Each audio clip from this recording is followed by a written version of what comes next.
Hello, everyone. Well, we start year number 8, huh?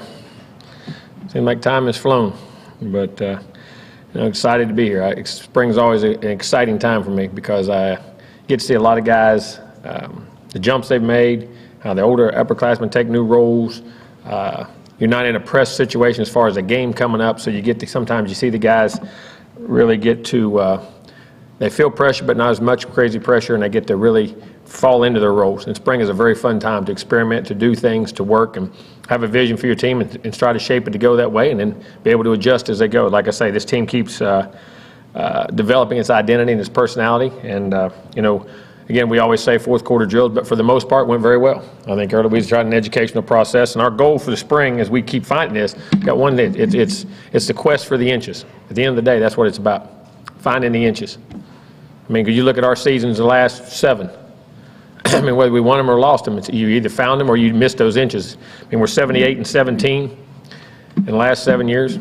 Like I say, we're one of only 2 teams to be in the top 25 all 7 years. One of the top 2 winningest teams in the country. Got a 5-year BCS New Year's Day streak, beat whatever those games are now, whatever you call them. They keep changing on us.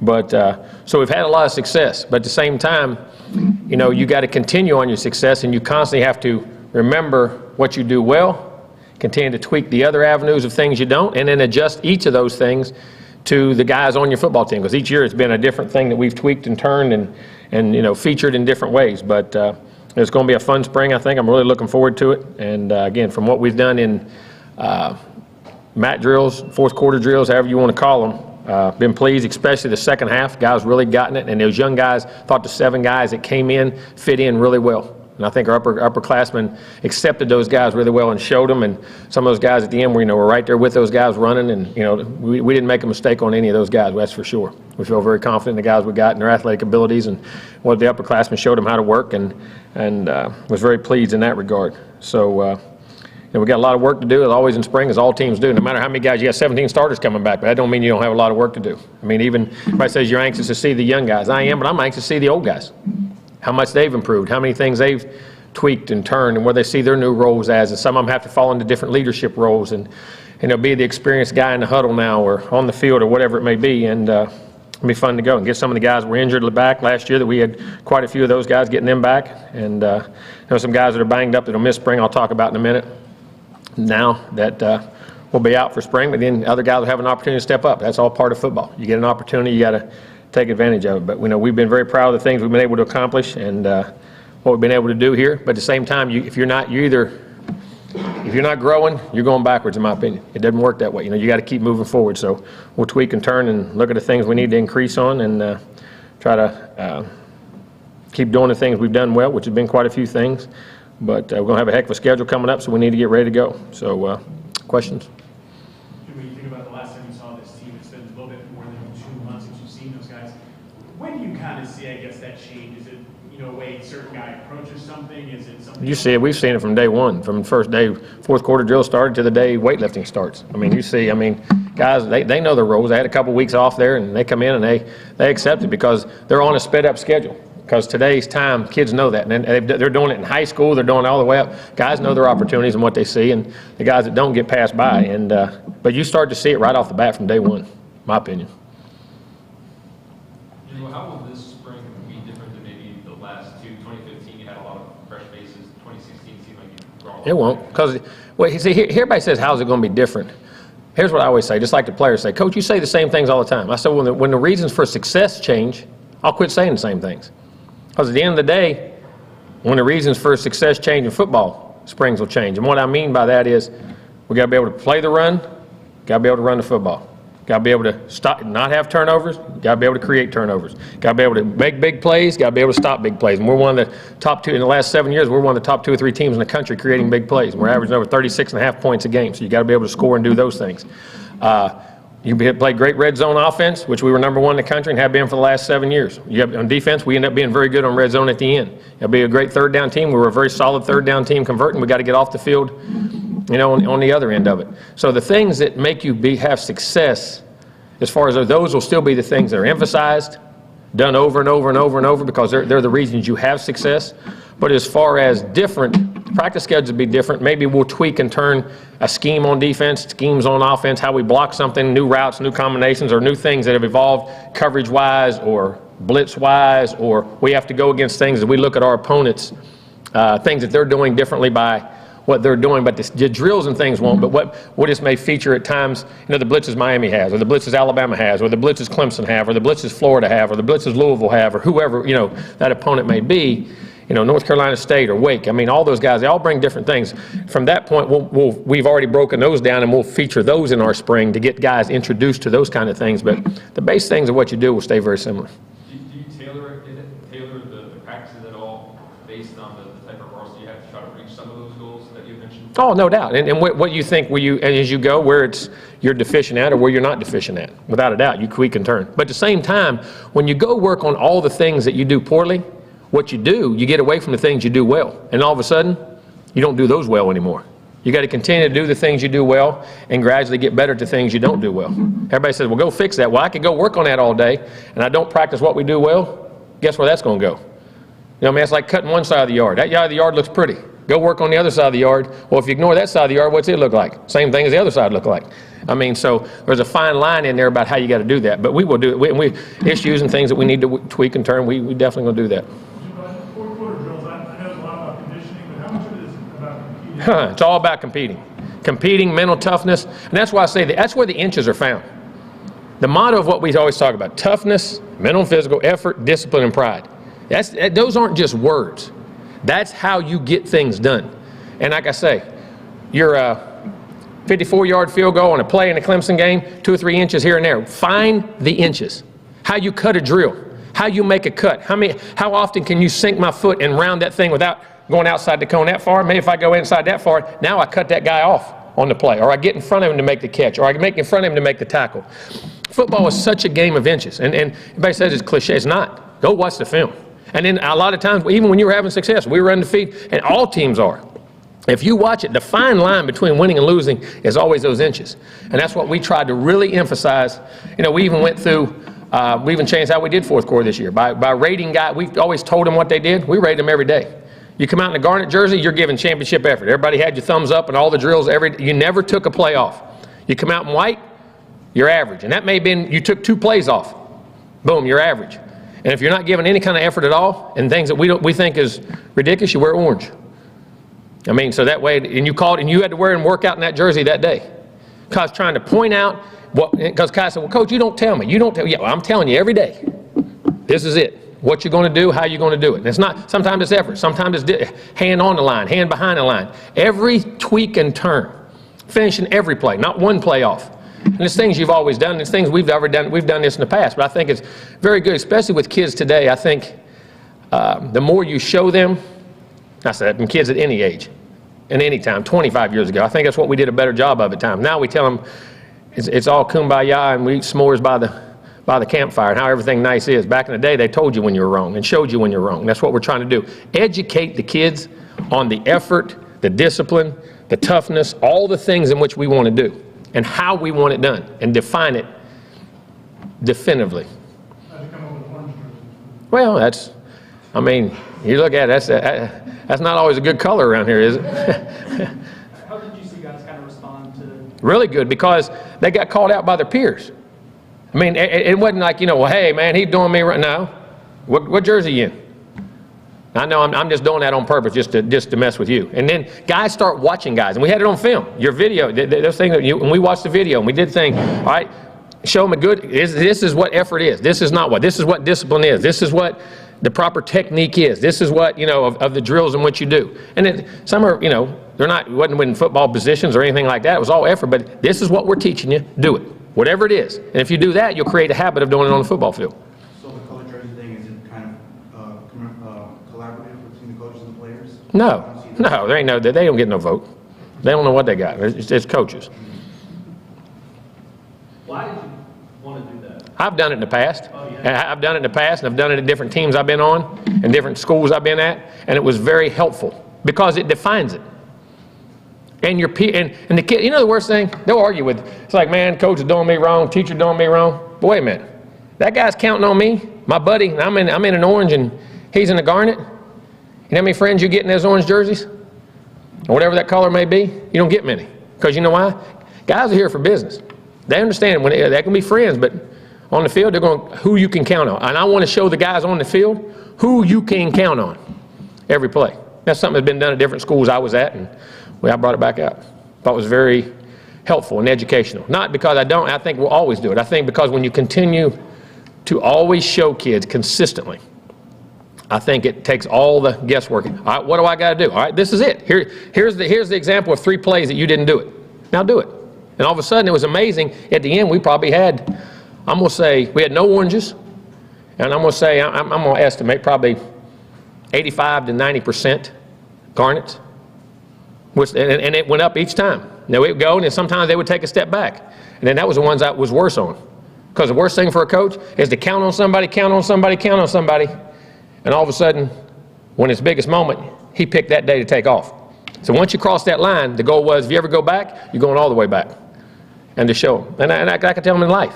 How many people you want to count on? You know every time you come to see me, I'm going to be there. Well, if one time I'm the heck with you, go do what you want to do. That's what you do. That's what you do when you don't play hard. Or you don't have the right discipline, or you don't line up right, or you don't learn your assignment, or you don't go to class. Class and everything's involved in that.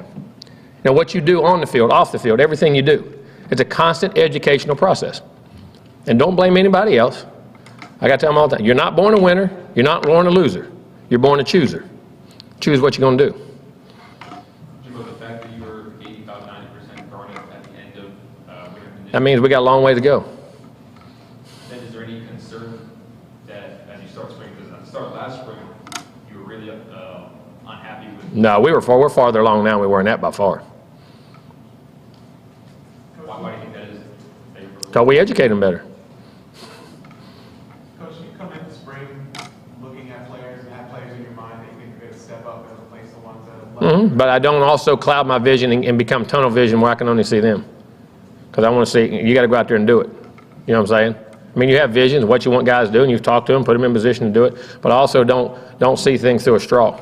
Keep my wide eyes and see other guys develop. Don't take that off, you know what I mean? And see who can go out there and process and play every day. Because sometimes even the guys out there, that doesn't mean that doesn't mean you're a good player. That means you have a chance. Without that, you have no chance. This is the first year in a little while that you had your starting quarterback. Just how is going into spring with that stability is? Well, I mean, it's good if he continues to grow. See, I mean, that's what I would say. We say, well, does he take the next step? Does he take the next 3 steps, whatever it may be? How far does he keep progressing? And that's at every position. I mean, no matter how many starters you got back. Sometimes the worst springs I've ever been involved in the past when you had a lot of guys back because they all think they can take it off. You know what I mean? And spring, yes, it is. And we're not going to do that. We're going to make sure we get better in every aspect. Last year, when we spoke to you start spring, you were talking about, what you saw from X guy, Y guy, this and that. Today, you're kind of preaching more of this message of accountability. I mean, what for you makes it so important to get that point across, talking about accountability as well? Because that's what relates to winning. That's the reason you have success. Sometimes the coach, you got to go back to day one and you got to prove it. Even if you're a guy that started 3 years, you got to prove it tomorrow. Score of every game is 0-0. They don't give you any points. So you got to do it every time and making them understand that. And I think if they can understand that, they're going to be more successful in life.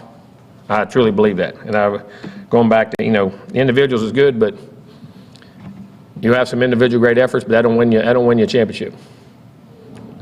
Jimbo, offensive line, you guys lost a couple starters, you got a couple guys out with injuries. How's that competition going to be this spring on all those 5 spots? Wide open. They'll be gone. Like I said, I'll just go through real quick before we get into who's out for spring. Well, before we get into that, I'm going to clean my glasses. I ain't going to tell you nothing. You did that, didn't you? All right. Dawsey, he had a big spur taken off his toe. Be out to hold. Dickerson with his ACL. Eberle with the hip surgery. Kerr with the shoulder. Marcus Lewis with his hip. And McFadden with the shoulder.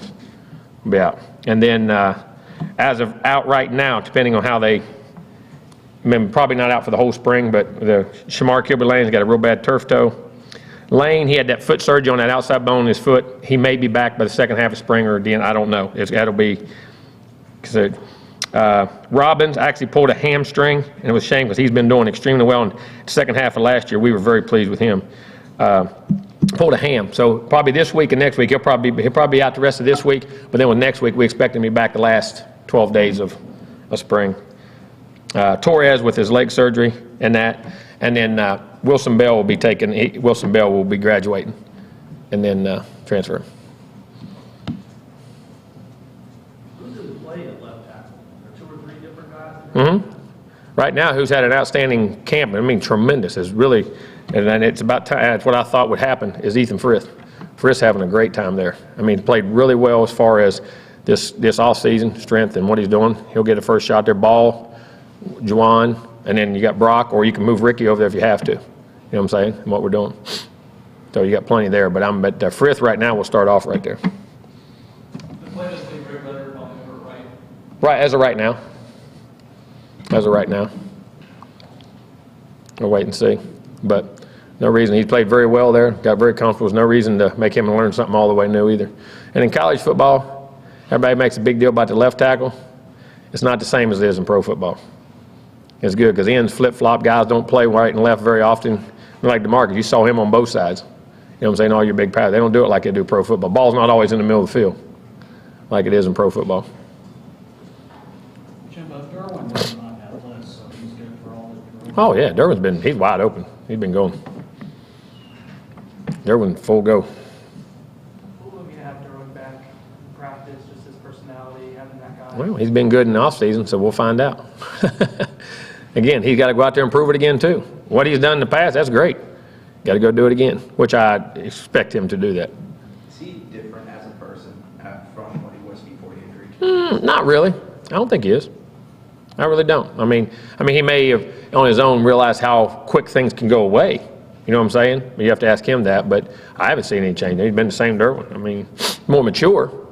I mean, as he's grown, which is not that he was immature, but I mean, you see him growing, you know, in his roles and the things that are going on, but I think it's very similar. Jimbo, you said if you're not growing, you're going backward. How have you grown as a coach since last year, or from last year? Well, probably about 5 or 8 pounds outward, a little bit on the side. Actually trying to get that back off right now. I don't know. We'll find out. We'll find out. Hopefully you have better organization. Hopefully you see your team better. Hope you tweak teams. Hope you handle people better. Hope you do a lot of things. I mean, you're always, just like a player, you're trying to look at every aspect of what you do as a coach, whether it's offense, defense, special teams, a lot of things y'all don't ever see. How you handle your staff, how you do things behind the scenes, how you deal with recruiting, how you deal with personal situations with your team, how you manage the discipline, how you manage school. I mean, all those things. I mean, there's so many. Coaching, there's not many people in the world probably wear more hats than we do when you get right down to it. So there's a ton of things you may not be seen outwardly, but hopefully that your organization. And the good thing about it is, are your players doing well? Are you winning games? Are you graduating your players? Are they going to school? And are you producing guys in the NFL and doing the things you need to do? And it seems like we're doing that in all aspects of what we're doing in our program. We've talked a lot about quarterbacks for the last few years, but as far as the role for backup quarterback, what progress have you seen from the 3 guys in camp right now? Well, 3 guys right now. We haven't. I mean, because they're all working hard. They're all working their tails off, but they'll have to go out on the field and do it. And very excited to watch JJ and Bailey, Jake Rizzo, see what all those guys do in the spring from a knowledge standpoint. Jimbo, you said you would incorporate some things that your opponents Mhm. do, but with Alabama being the first game of the year, would you put any more attention on getting ready for Alabama? No. Jimbo, George Campbell, you missed all of last year. How have you seen him do? Good. Getting back healthy. He's right on. He'll practice and go all the way, but I think he'll have some sore days because he's right on that fringe of when he's finally released to how he's, healing up. But he's been doing good. And in the offseason, we'd work him 3 or 4 days, give him a day, let him gradually heal. But be glad to get him back out there. Devontae Phillips, he had surgery. Yeah, that was a long time ago. He had an ankle that was bothering him all last year. He had a high ankle sprain. It got him really bad. But that's finally healing up pretty good. Jimbo, you got 7 guys from the 17th class of boarding school. You got to see them. How are those guys shaping? I said I was very pleased. We didn't miss on any of those guys. Very happy their athletic ability. Also, all are doing really well in school. Really well. Great students, doing where they're supposed to be, being dependable people, reliable people, and then coming out there working their tails off and have been outstanding young men. We're very excited with all those guys. Really are. All of them. I'm serious. I don't joke. They all have. They fit. They look like they've been there a couple years. Those guys all fit in and running and drills, and they had to learn early, but they've done a great job adapting and fitting right in. With Marquez going, Tavares and Marcus both out, an opportunity is there for guys at the secondary? Oh, but you got to remember how many guys you played last year. When you look at that list right here, and when you really go look at it, I mean, a quarterback, Malik, because Tavares is out, Mark, you got Levante Taylor, you got Kyle Myers, you got Becker, and you got Samuels. I mean, that's another guy, you know, Becker, because he long jumped the other day over 25 feet, I think, in a meet. So, you know, he's going to be a heck of a guy right there in that group. And then in the secondary with Nate, Trey, Derwin, Ehrman being out a little bit, AJ, Bruton, and then Fagan. I mean, it's great numbers you got there. And now you're going to lose a bunch after this year, probably, but that's going to be an interesting battle. It's fun to watch. But also, you playing 5, 6, 7 DBs at times now. You got to have it. What I like, there's a lot of different body types, abilities, you know what I mean, for quickness, length, size, outright speed. I think you can match up pretty well. So, you know, your secondary guys have to be very diverse, in my opinion. So I'm anxious with the depth we have. It should be a really good group. Having Nate come back for this year, how important is that? Well, I think it's for him, one, because Nate loves ball. It was a shame he got hurt. But in today's time, you don't get many fifth-year seniors. Those days are far and few between. You go back and think about it. Because, I mean, there's only 13 seniors on this team. There's only 13 scholarship seniors on this team. You break it down. So, I mean, getting seniors in general, let alone a fifth-year senior, that doesn't happen very often. So it's big, and we're glad to have him, because Nate's been a super player for us, and more important, he's a super guy, great leader. With those senior numbers kind of really thin the last couple of seasons. It's always going to be that way. Yeah, It's the way of the world. When you're rolling your team over and you're rolling your 3 and outs and all the things that go on, that's just the nature of the world today.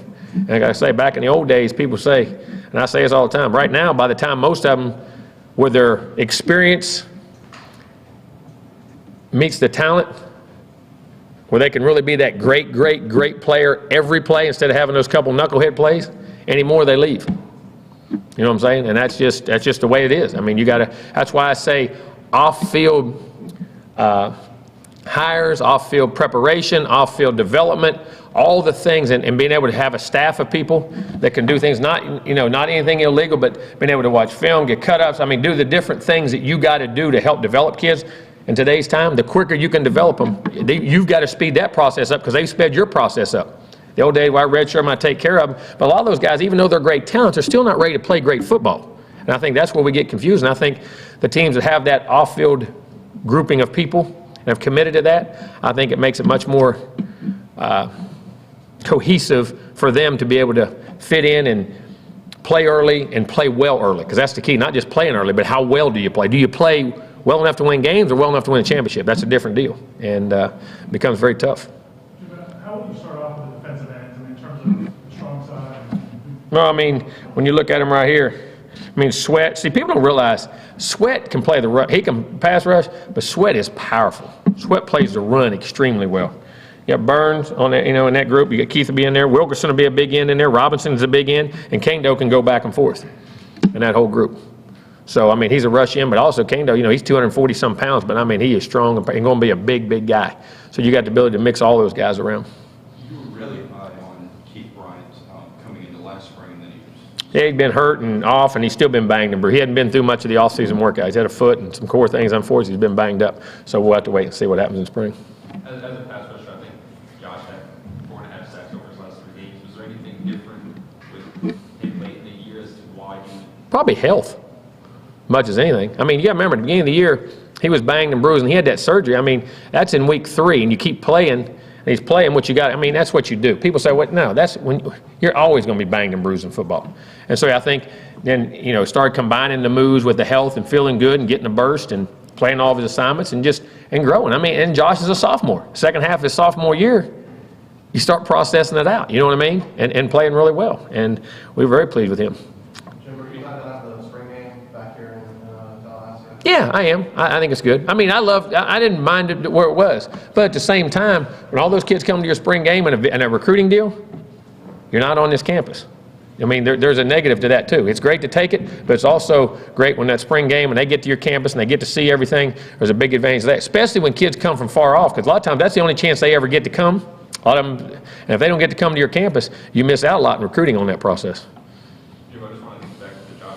After the North Carolina game, he felt responsible for the leads and he took it kind of to heart. All of them did. Yeah. Did you see? They should have. Big difference in him afterward though? Yeah, I mean, because, again, it was education. It's funny when you really see it on film and you see that, And it may be one, guys, never acts like it was every play. It may have been 3 or 4 plays, but you can't, 3 or 4 is just as detrimental as every one, because you don't know what play changes the game. And that's the thing with young players. That's why people have, I keep saying, when they're finally, their mental maturity matches their physical skills, then you have a great player. And it's not their fault when they don't do it as a young group, because they're not mature enough. They don't always understand that. People say, well, guys, they're kids. They're 18, 19, 20-year-old kids, and people don't understand that. And that's part of a growing process in everything you do. Every play, every second of everything you do. And once you educate them and show them, then they see it. Because you know why? He's a great kid, and he's a very intelligent guy, and he's a very caring guy. He's going to be a heck of a football player, and is a heck of a football player. When that happened last year, did you question yourself at all? Like, is my message not getting through? Yeah, I question myself every day. I question my message, because in today's time, why do you think you bring in so many different speakers in a preseason camp? Why do you bring in different people to send a message?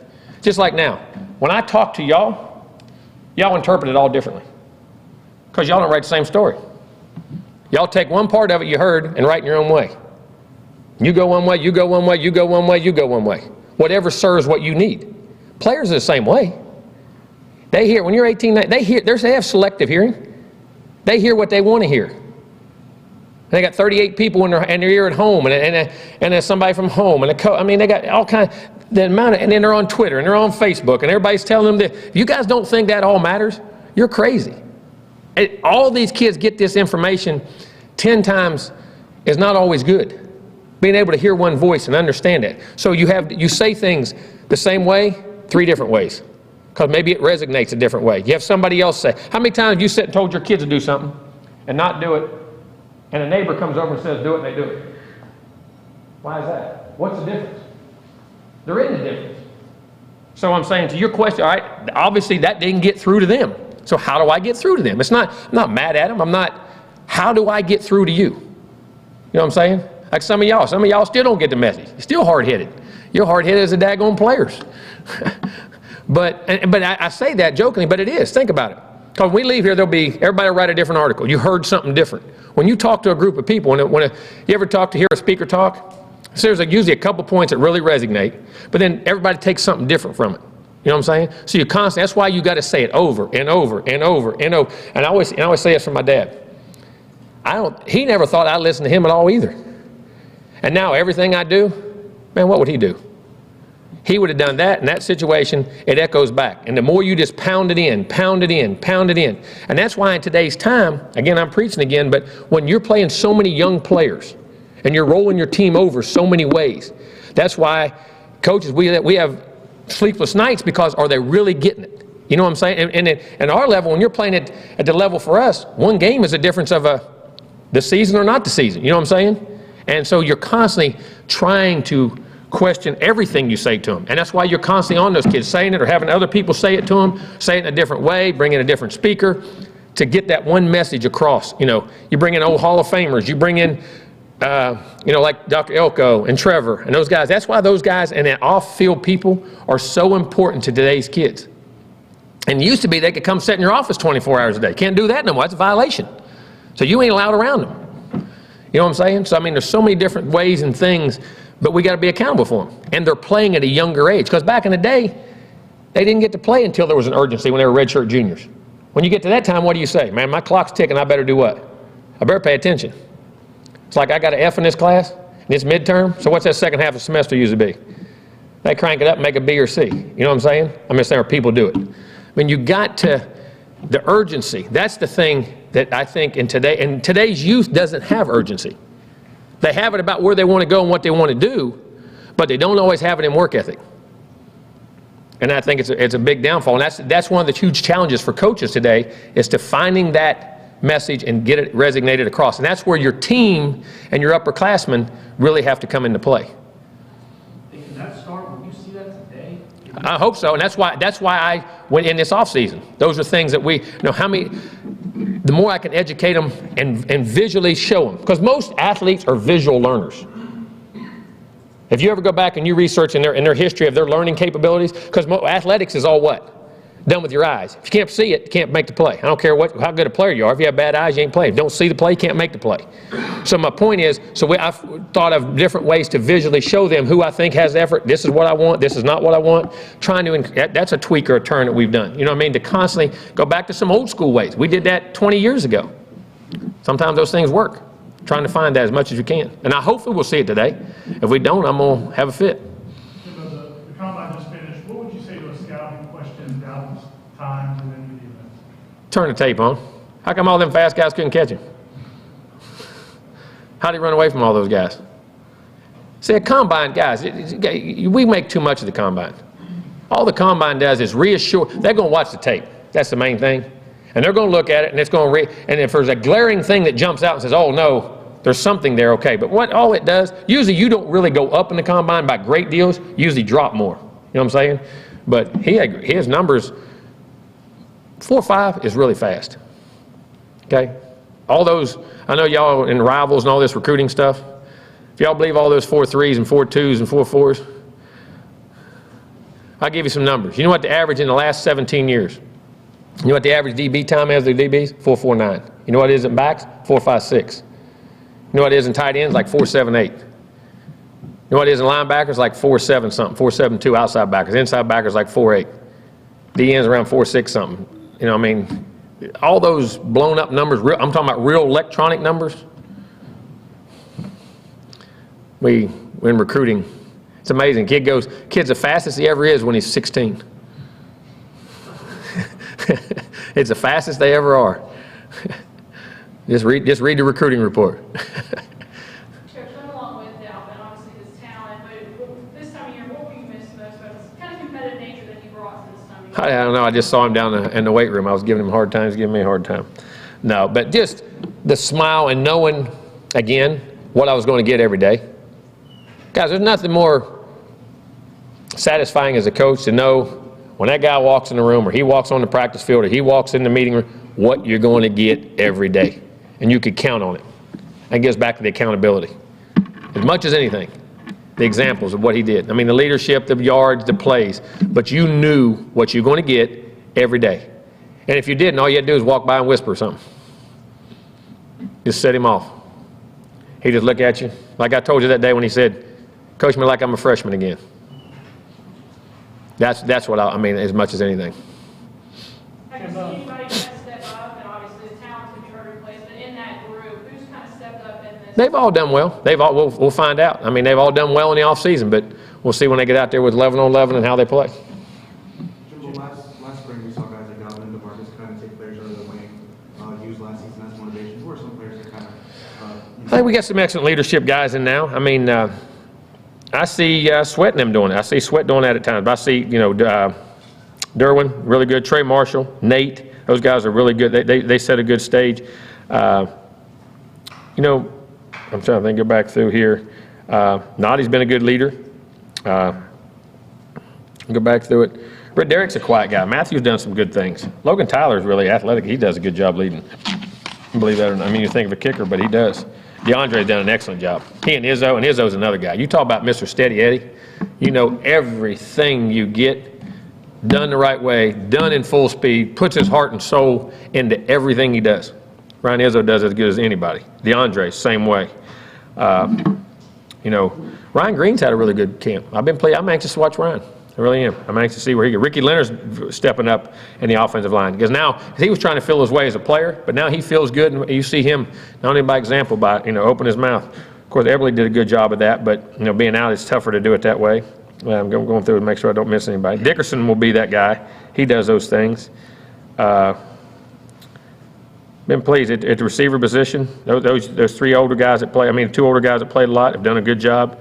Keith's had an outstanding camp. I've been very pleased with him. So we'll see. Been quite a few guys, but we'll see. One more. Jimbo, just following up on McFadden, left or right shoulder, and what exactly?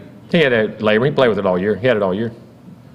Torn labrum, is that? It wasn't a bad, but it was torn, and we just didn't want to go ahead and fix it because eventually it was going to be a problem. You know what I'm saying? To get it now and get it in the off season, so it'll be fine. You remember if it's left or right? You remember that it's left or right? I don't off the top of my head. I don't. I mean, to ask Sarah off the top of my head, I don't. I'm trying to think which. I want to say. I thinking right, but if I say it, it'll be wrong. I can't remember. I was trying to remember which way he had his arm to sling. I was trying to remember which arm was up. But you see so many of them with that stuff, you know what I mean? That's just part of getting things cleaned up, fixed up. All right, what else we got? I'll keep calling that. You'll see him out there today. See which one he, I don't know if he's out of a sling now, though. Jimbo, in terms of the running back, would you like to see one guy kind of break out, or kind of like your first 4 or 5 years where it's 3 or 3? Well, you always have, no, we had breakout guys in that group. We just had other guys, we just had as many guys we felt confident putting in. And we did with Jaquez. It was just a weird deal with Dalvin. He could create so many big plays, and he could do that. You know what I'm saying? So from that standpoint, we did it. But you love to have a great guy. I mean, one guy to jump out, but you're also going to know, running back, you're going to have a stable guys. You're always going to have that. I mean, so that's just something we'll constantly just continue to grow. That's a position that is always done that way. Saw Rasul had a shoulder injury at the end of the last. Yeah, he had no, but he'll be in spring. He'll be in non-contact early, but going full speed, and he's had a really good camp. He's running really good. I've been very pleased with his off season. But he'll be in a non-contact early, and we'll see at the end of spring if he does, if he doesn't. But he's been very pleased with him. Very pleased with his progress. He can run now. Does he give you kind of like a different look on the backfield? You can catch passes out there. And Oh, he got great hands. Now, people don't realize he's 212 pounds too now. I mean, he's 212. I mean, he's a big guy. Can run, catch, very smooth. Would ever be out who kind of goes in that center of We'll have Bavion, Baselli, and Martinez. All those guys. So they're nursing that, and Bavion and Baselli are getting over ankle injuries that were non-football related. One on a trampoline, and one goofing around with one of his players horse wrestling and turned an ankle. But they've been out. They've been bothering and carrying it for the last 3 or 4 weeks, but they'll be out there to practice. Ban them from